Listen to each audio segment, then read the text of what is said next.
how many search queries are done through agents, so to say. It's unbelievable. And it's getting faster and faster and faster. Hi there, everyone. Welcome to a new episode of HubHype. We are live on LinkedIn for the first time with HubHype. So, for everyone joining us today, welcome. You might be wondering, what is this if you never saw any of other episodes? Right, Erwin, we've been doing this for like about a year now, right? Yeah, it's about a year. I think it's the 13th episode or something. So normally we do not have this masquerade, but we thought since it's near Christmas, we do something special for you today. Exactly. So this is a Christmas special. Usually we are doing a monthly podcast. So this is a podcast strictly focused on HubSpot and also on our experience with our own customers. So we are HubSpot partners. We are strategic consultants for marketing, sales, and service. We do everything: migration, implementation, strategic consulting, and we do have a lot of use cases and experiences with customers that sometimes we bring to the podcast and we talk about it because you might be experiencing the same thing. And also, we talk a lot about product updates because I know how hard it is to keep up with all of the HubSpot updates that it comes like every month, every week, even. And sometimes we take this opportunity to try it out for ourselves because you don't have time to do that. And then we bring you as well the results and our experience with such updates. And so this is happening every month. You can follow us on Spotify. You will have as well the full recording in video on Spotify and also on YouTube. And you've probably seen, hearing that some peaks because we are also posting some short videos out of it on our social media accounts. So this is HubHype. And yeah, today we are happy to be here with you on LinkedIn. So in case you have some kind of questions or comments, or just, want to wish happy holidays, just be sure to comment below. Yeah, thank you, Becca. Thank you. Happy holidays as well. Yeah, and so let's start with I just wanted to ask you, Irving, if you do have Sure. I'm some getting a little bit serious now. Okay. So yeah, I just take off take the the glasses glasses. on. But do you have any special highlight for the month or anything exciting that happened? Yeah, there were a lot of highlights. So what I really liked is that so my big let's talk about highlights a little bit about the year ending, etc., etc. So I think one of the biggest highlights for me is that HubSpot was really delivering on their promises, which they did in the inbound the year before last year in Boston, because there was the big hype about agents and Agent Force from Salesforce and Gemini, and also Darmish said, okay, it's the future coming up with AI. And they just launched one or two things in HubSpot. Now you can see AI and AI agents all over the place in HubSpot. So either you want to do a segment, or you want to create a workflow, or you want to create content, everywhere an AI agent, or at least Breeze, so the AI copilot, where you can ask the system to get better results. And for me personally, that's amazing. Why? Most of the stuff is for free, and the stuff which is for free is really, really good. And there are for sure special agents which cost some credits, etc., etc. But what it is, it really helps you to get your marketing campaigns much faster out of the door. And what we had also in another episode of our HubHype was the automated content creation, which is insane. For sure, it's not 100% ready to go, but at least 80%.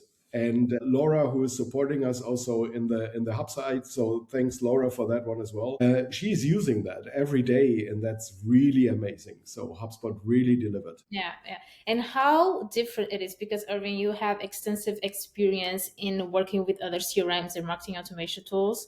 Not naming directly here any of the competitors, but I mean, how different and how better it is HubSpot comparing to what other systems are doing. To be honest, there is no comparison. And just to name some of the stuff, because people who are listening, most of them know me, so they know Eloqua, they know Salesforce, Marketing Cloud, etc. For sure. at the surface it's good, or if you want to implement that, you have to pay a lot of money to get it, but it's native in HubSpot. It's really native everywhere on a fingertip. You have a little bit of an helper, which is great, really. Absolutely, absolutely, and it's been great to see all the new updates. I mean, I actually have a list here of five.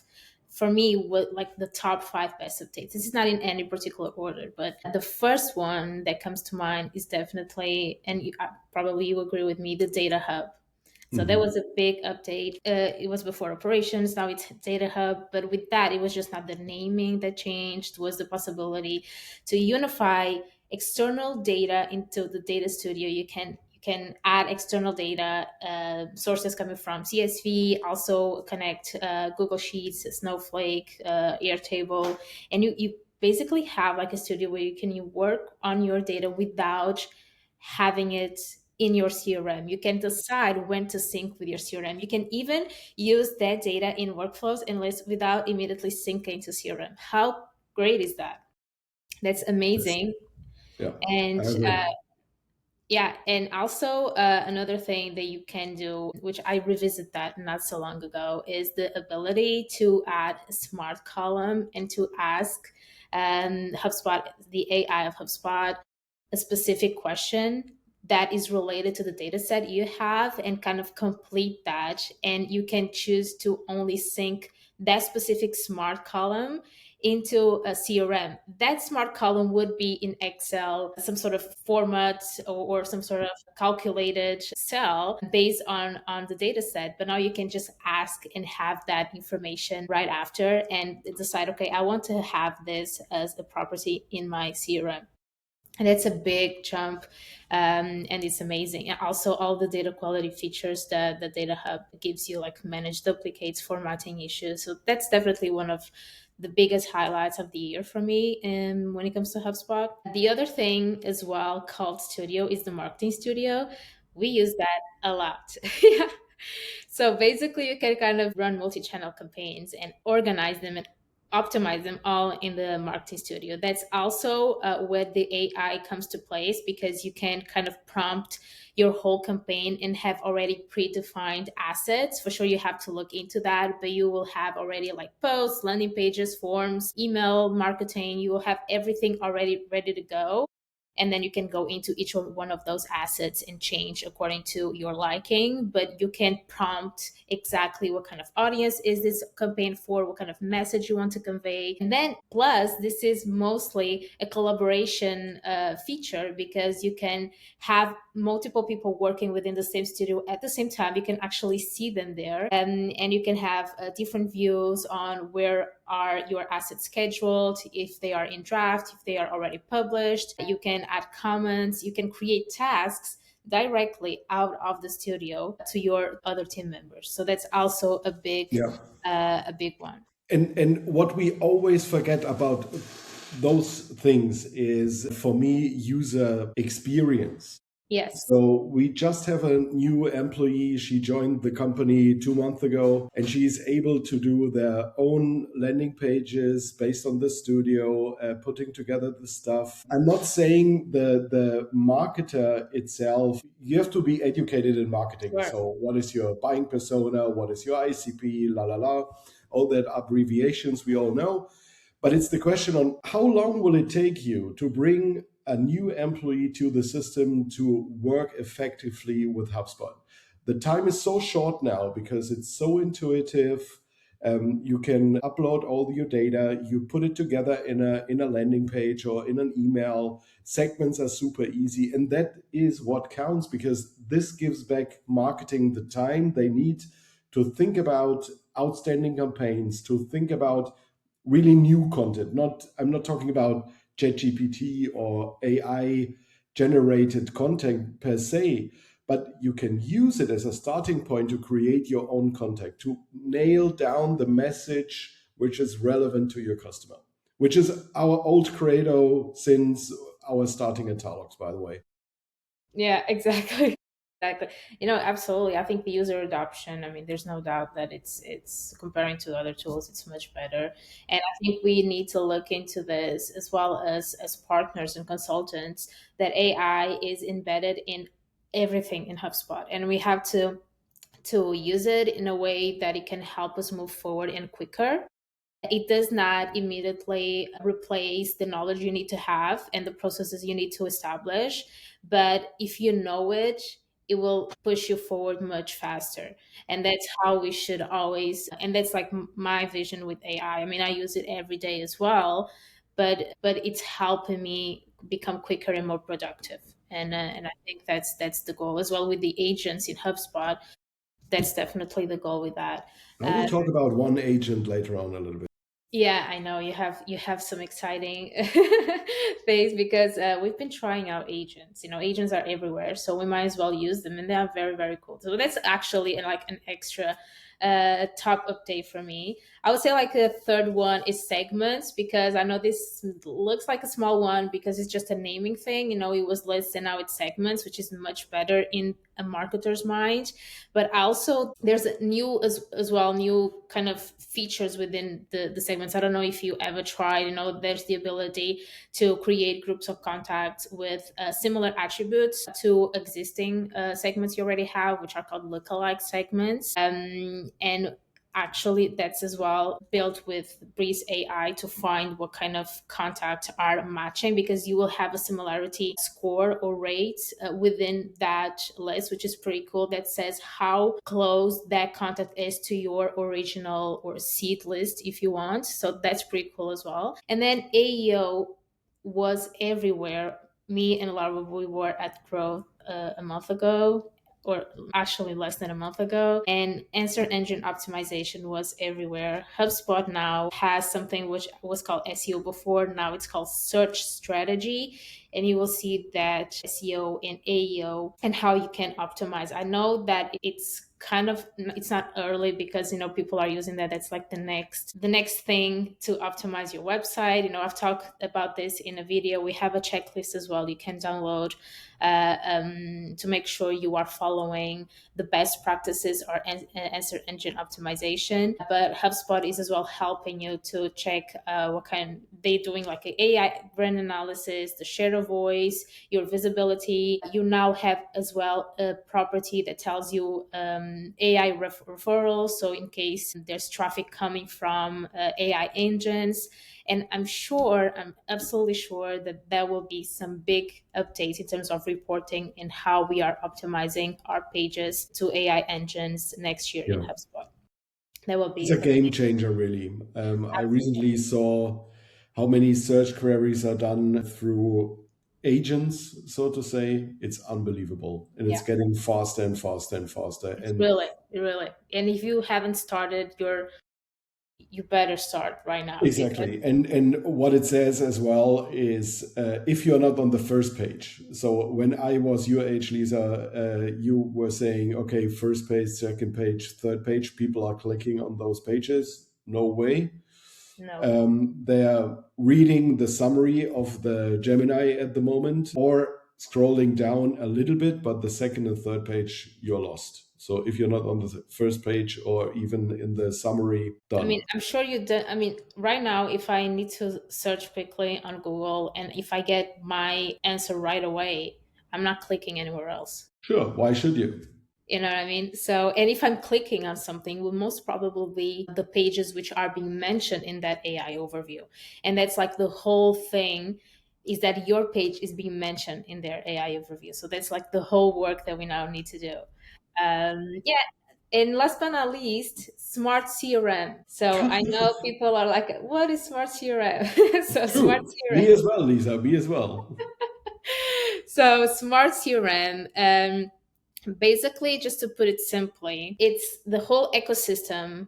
HubSpot has hubs, sales hubs, marketing hubs. So it's the whole ecosystem is made up of those hubs, and each one is more focused on a business function, but they are all kind of gathered and work simultaneously, and all the data is in parallel and in a single AI powered CRM platform. So that's Basically, both things. So first of all, it's more of a rebranding on in my point of view that HubSpot did to position itself as, okay, we have all these hubs which are integrated among all of them, and on top of that we have AI, and this AI is giving us views, is giving us data enrichment and data you can use whatever the hub is, sales, marketing, and service. So that's first. And then you can have Smart CRM as well as a standalone product.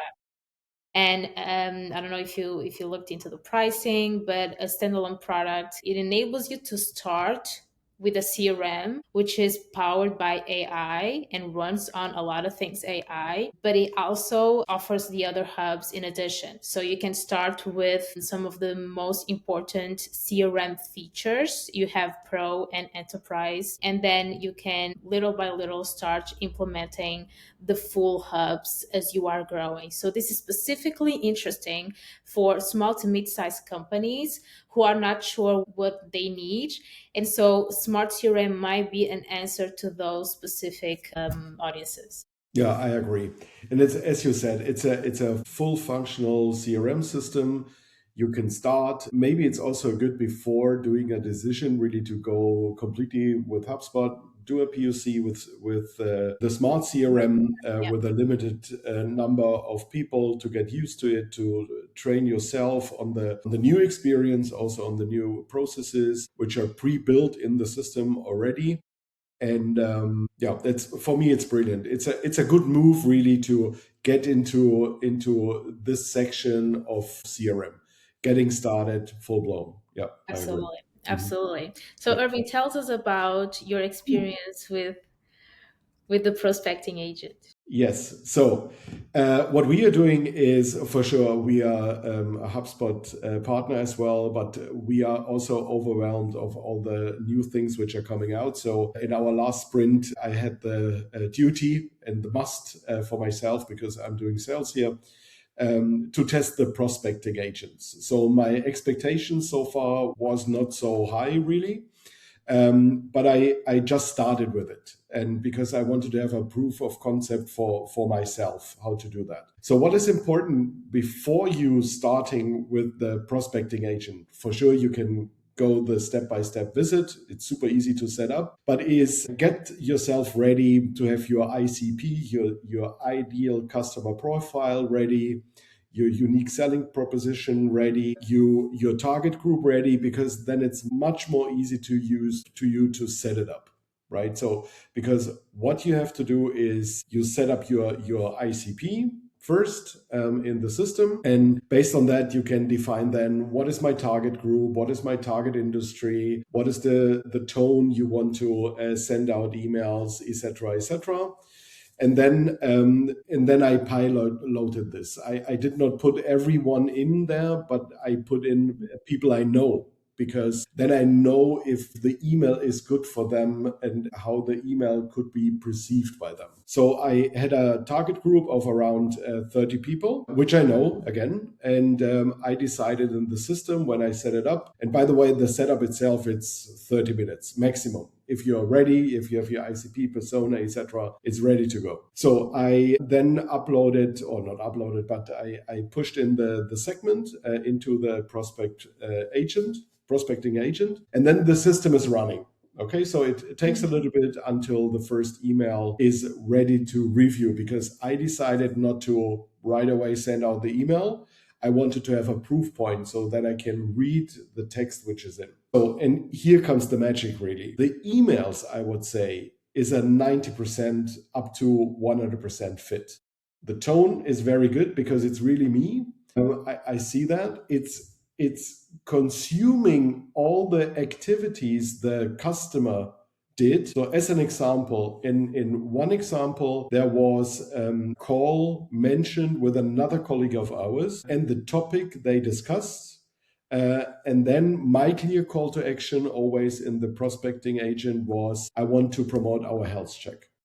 And based on all the information you have in your CRM system, like notes, activities, email opens, forms submission, etc., etc., everything is consumed, and it seems really that I wrote it. And the big advantage is really for a salesperson like me, and also a marketer, as you know, but as a salesperson, in my role as a salesperson, it really saves me time, because what you normally do as a salesperson is, do I have an open opportunity out there? Do I have an open task out there? Do I have something? Did I promise something in my last emails, etc., etc.? Everything is consumed and really formulated in a very, very good way. Yeah. And if And it's a brand new contact that you don't know anything about, you yeah, have to look yeah, into it. You have to search on the internet about this person, then exactly. compile everything into an email. That's done pretty much. So what does it cost? So it's not for free, Yeah. as always. I was about to ask you how many I think credits. what was it, 100 credits or something per 100 email? credits per email. Yes, I think, or was it less? I don't know. We can We put have it to in the show check notes, that. but It's definitely now one per email, guys. If you were like, yeah, hopefully that's true. That's true. That's true. But it's the more, question is, it's more than expected. yeah, the question for me is really, how much time do you save? And I would say, to write such an email, for me to do the research, etc., I still need 5 to 10 minutes. And when I see what it can bring, because we won one customer out of it, it's already paid. So it's perfect. Good. And do you, so you can enroll manually or through a workflow into the Yes. prospecting agent. But if you don't do that, does the prospecting agent as well decides what contacts should be contacted? It could be, yeah, I would, yes and no. So I would do it through a workflow then, but I Mhm. always would do this based on the scoring as an example. So if you have a higher score, then push them in, because Mhm. those people are more eligible to buy, right, from you, Yeah, or sure. it depends on your call to action. But in our case, it was the health check, and this was working super, super well. And my wish for next year is, come to us. We are happy to run a pilot with you in your Yeah, system, that's because amazing. it's available for everyone. It's available for everyone. So you have, if you have a paid subscription, you have credits, and you don't no longer need to use those credits in data enrichment, which is, by the way, a great thing that happened this year, because there was some kind of, oh, you have to pay, no, you don't have to pay anymore. So you don't have to spend those into data enrichment. Basically, that's just for smart properties and agents. So if you have it, you might as well. But you need, of course, to spend some time into those and specifically think about how that can be useful for your current sales process. Absolutely. All right. Any special wishes for next year? For next year, no, onboarding new customers, having happy customers, and freedom. That's it. Exactly, exactly. Same for me as well. I hope that we get some good projects coming up that we have already. So I hope those really happen. And yeah, I hope to see more of HubSpot. And I also hope to help more and more in the community in HubSpot Academy, me personally, and as well as a certified trainer. I want to be more and more involved in the community. This is a great community, and really want to be part of it more and more. And I hope to get as well more followers of HubHype. So for everyone listening, please follow us, and yeah, we will be here next year. And you are also welcome to always ask questions in the show notes or wherever, so Yeah, that we can answer them. absolutely, absolutely. Good. All right, thanks everyone for watching us today, and yeah, see you next time. Happy For the next holidays. Christmas time. Bye bye. Bye bye.